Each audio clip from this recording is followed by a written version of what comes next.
तो जैसे कि लास्ट एपिसोड में हमने देखा था, वो जो केव होती है उसके अंदर वोल्केनो का जो लावा होता है वो आने लगता है, जिसे देखकर जो शू हुयान और जो ग्रेट एल्डर होते हैं वे दोनों बहुत ही ज्यादा शौक हो जाते हैं और उन्हें समझ में नहीं आता कि वो क्या करे। जो देखकर अब जो शू हुयान होता है वो घबरा कर चिल्लाते हुए बोलता है कि ये जो केव है जल्दी ही कोलैप्स होने वाली है, तो हम लोगों को जल्द से जल्द इससे बाहर निकलना होगा। और शू हुयान ये बोल ही रहा होता है, लेकिन तभी जो उसके हाथों में वो बर्ड होती है वो बहुत ही ज़्यादा एक्साइटेड होते हुए उस लावा की तरफ जाने लगती है। जो देखकर शू हुयान उससे बोलता है कि आगे तुम यहाँ पर क्या करना चाहती हो, उधर बहुत ज़्यादा खतरा है।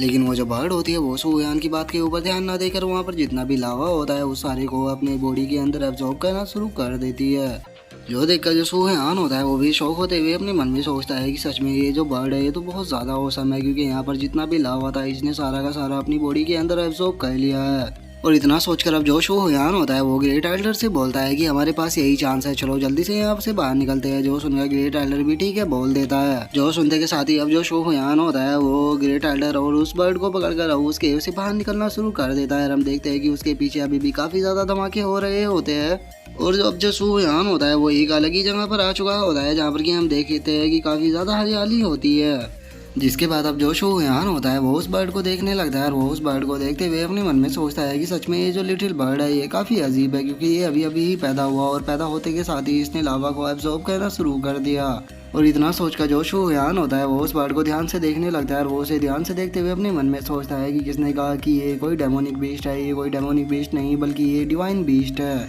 क्योंकि लेजेंड्स का ऐसा कहना है कि जो डिवाइन बीस्ट होते हैं वो पैदा होते के साथ ही इतना ज़्यादा पावरफुल होते हैं कि वे खुद को प्रोटेक्ट कर सकते हैं। और शू हुयान ये सोच ही रहा होता है, तभी जो ग्रेट एल्डर होता है वो जगह को देखते हुए शू हुयान से बोलता है कि पैराट्रीज आखिर हम कहाँ पर है और ये जगह कौन सी है। जो सुनकर जो शू हुयान होता है वो हंसते हुए ग्रैंडपा से बोलता है कि ये मेरी स्पेस रिंग के अंदर का स्पेस है, जिसे कि मैंने सामान को रखने के लिए बनाया था, लेकिन मुझे नहीं लगा था कि ये हमारे इस काम में भी आ सकती है।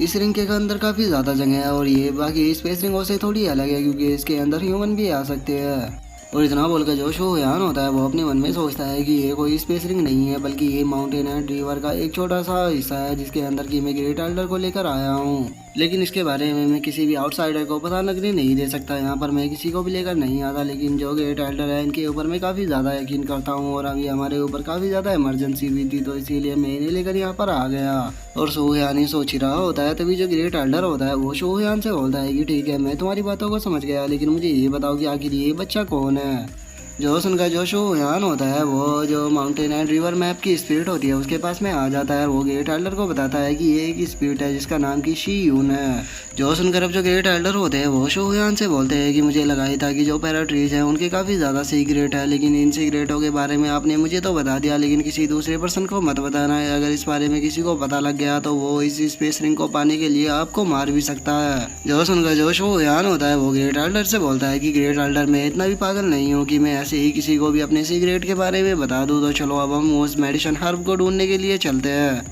और किंग यान के इतना बोलते के साथ ही हम उसकी लिटिल बर्ड को देखते हैं, जिसे कि वो जगह बहुत ज़्यादा पसंद आ रही होती है और वो वहाँ पर चारों तरफ घूमना शुरू कर देती है, जिसे देखकर जो शू हुयान होता है वो हंसते हुए बोलता है कि लगता है कि इसे ये जगह बहुत ज़्यादा पसंद आ रही है। जिसके बाद अब हमारा जो व्यू होता है वो बाहर उसी वॉल्केनो के ऊपर आ जाता है, जहाँ पर कि हम देखते हैं कि 3 पर्सन आ चुके होते हैं। और उन तीनों में से जो एक पर्सन होता है वो दूसरे वाले पर्सन की तरफ देखते हुए उससे बोलता है कि तुम तो शायद ब्लोसम सेक्ट से हो ना। और उस बंदे की अब इस बात को सुनकर वो जो गंजा होता है वो उस बंदे से बोलता है कि क्या हुआ, तुम मेरे बारे में ऐसे क्यों पूछ रहे हो, कहीं ऐसा तो नहीं है ना कि मैं तुम्हें पसंद आ गया हूँ। जो सुनकर अब जो बंदा होता है उसे बहुत ज़्यादा गुस्सा आ जाता है और वो उस गंजे के ऊपर चिल्लाते हुए उसे बोलता है कि क्या तुमने खुद को देखा भी है कि जो मैं तुम्हें यहाँ पर पसंद करूँगा। और अब उसे ऐसे गुस्से में देखकर वो जो गंजा होता है वो उन दोनों से बोलता है कि मैं जानता हूँ कि तुम यहाँ पर ग्राउंड यूनिटी सेक्ट से आए हो और हम दोनों का यहाँ पर एक ही गोल है। और इतना बोलकर अब जो वो गंजा होता है वो वहाँ पर खड़ी हुई लड़की से बोलता है कि मिस क्या तुम यहाँ पर मेरे लिए एक काम कर सकती हो, क्या तुम अपने चार्म का यूज़ कर इस लड़के को यहाँ पर थोड़ा शांत कर सकती हो, क्योंकि मैं यहाँ पर तुम दोनों को अपना एनिमी नहीं बनाना चाहता, क्योंकि यहाँ पर फाइट करके कोई भी फ़ायदा नहीं होने वाला है। इससे अच्छा है कि हम तीनों साथ में मिलकर काम करें और यहाँ पर जो भी ट्रेजर मिलेगा हम उसे आपस में बांट लेंगे। जो सुनकर अब जो ये दोनों होते हैं वे भी अपने मन में सोचने लगते हैं और वे अपने मन में सोचते हुए बोलते हैं कि वैसे तो ये देखने में एक परवेट टाइप का लग रहा है, लेकिन हम इसकी स्किल को इग्नोर नहीं कर सकते, तो इसीलिए यहाँ पर सही यही रहेगा कि हम सभी यहाँ पर साथ में मिलकर काम करें। और अब इतना सोचते के साथ ही हम देखते हैं कि वो जो लड़की होती है वो वहाँ पर अपनी किसी स्किल को एक्टिवेट कर देती है, जिस कारण हम देखते हैं कि वहाँ पर एक स्क्रीन आ चुकी होती है। और उस स्क्रीन के अंदर हम देखते हैं कि यहाँ पर अभी तक जो कुछ भी हुआ था वो एक 3D मॉडल के अंदर दिखने लगता है। और हम देखते हैं कि वो जो गंजा होता है वो उस स्क्रीन में काफी ध्यान से देख रहा होता है। और उस गंजे को इस तरह से स्क्रीन में देखता हुआ देखकर वो जो लड़का होता है वो गंजे के ऊपर गुस्सा करते हुए उससे बोलता है कि मैं तुम्हें एक चीज क्लियर कर देना चाहता हूँ कि अगर तुम यहाँ पर हमारे सीक्रेट ट्रेजर के लिए आए हो तो अपनी इस चीज़ को दिमाग से निकाल देना, क्योंकि अगर तुमने यहाँ पर ऐसा कुछ करने की कोशिश की तो मैं तुम्हें जिंदा नहीं छोड़ूंगा। जो सुनकर वो जो गंजा होता है वो उस लड़के से बोलता है कि तुम गलत समझ रहे हो, मैं तो बस इन लोगों को ध्यान से देख रहा था क्योंकि ये जो लोग हैं ये नाइटफॉल ट्राइब से है। लेकिन जो नाइटफॉल ट्राइब है उसके अंदर 100 से भी ज़्यादा सेक्ट है, लेकिन मैं इन लोगों को पहचान नहीं पा रहा हूँ कि आखिर ये कौन से सेक्ट से है और ये यहाँ पर क्यों आए थे। जो सुनकर अब जो वो लड़का होता है वो उस गंजे के ऊपर गुस्सा करते हुए उसे बोलता है कि इसका मतलब तुम यहाँ पर किसी भी काम के नहीं हो, तुम इन लोगों को भी नहीं पहचान सकते कि आखिर ये किस क्लैन से है, तो फिर मुझे ये बताओ कि तुम्हारा हमें यहाँ पर क्या फ़ायदा है। और वो इतना बोल ही रहा होता है तभी वो जो लड़की होती है वो चिल्लाते हुए बोलती है कि सीनियर ब्रदर जरा एक बार यहाँ पर देखो। और उसके इतना बोलते के साथ ही हम देखते हैं कि उनकी स्क्रीन पे वही लिटिल बर्ड आने लगती है जो कि शू हुयान के साथ में यहाँ से चली गई थी।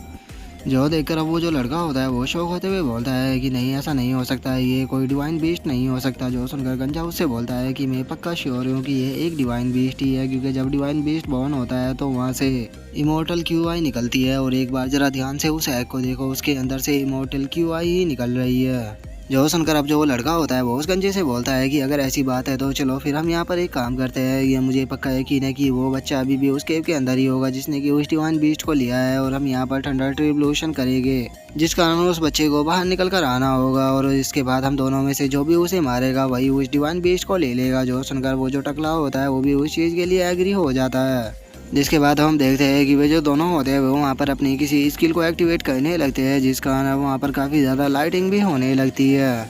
जिसके बाद अब हमारा जो व्यू होता है वो माउंटेन रिवर मैप के अंदर आ जाता है, जहाँ पर कि हम देखते हैं कि जो थंडर ट्रिब्यूलेशन की लाइट होती है वो वहाँ पर गिर रही होती है, लेकिन जो शू हुयान होता है उसके ऊपर उस चीज़ से कोई भी फर्क नहीं पड़ रहा होता है। वो उसे देखते हुए बोलता है कि ये थंडर ट्रिब्यूलेशन यहाँ पर क्यों आने लगा। लेकिन तभी उस थंडर ट्रिब्यूलेशन को देखकर जो ग्रेट एल्डर होते हैं वो शो होते हुए बोलते हैं कि नहीं ऐसा नहीं हो सकता, ये पक्का जो ग्रेट यूनिटी सेक्ट है उसके ही डिसाइपल होंगे, क्योंकि इस वर्ल्ड के अंदर केवल ग्रेट यूनिटी सेक्ट के ऐसे डिसाइपल है जो कि थंडर ट्रिब्यूलेशन को अपनी मर्जी से कहीं पर भी गिरा सकते हैं। और अब ग्रैंड यूनिटी सेक्ट का नाम सुनकर जो शो हुयान होता है वो ग्रेट एल्डर से बोलता है कि क्या ये उन 3 सबसे बड़े सेक्टों में से एक है जिनके बारे में आपने मुझे बताया था। जो सुनकर जो ग्रेट एल्डर होता है वो उसे मना करते हुए बताता है नहीं, जो ग्रेट यूनिटी सेक्ट है उसे तुम उन 3 सुप्रीम सेक्ट के साथ में कंपेयर नहीं कर सकते, क्योंकि जो खुद अकेला ग्रेट यूनिटी सेक्ट है वो किसी एम्पायर के बराबर है जो कि पूरे इटर्नल कॉन्टिनेंट का जो वेस्टर्न पार्ट है उसके ऊपर कंट्रोल करते हैं, और इनकी पावर का तुम अंदाजा भी नहीं लगा सकते। और अब ग्रेट यूनिटी सेक्ट का नाम सुनकर जो शो हुयान होता है वो भी थोड़ा सोचने लगता है, और वो सोचते हुए बोलता है कि ग्रेट यूनिटी सेक्ट ये सुनने में तो थोड़ा अच्छा लग रहा है।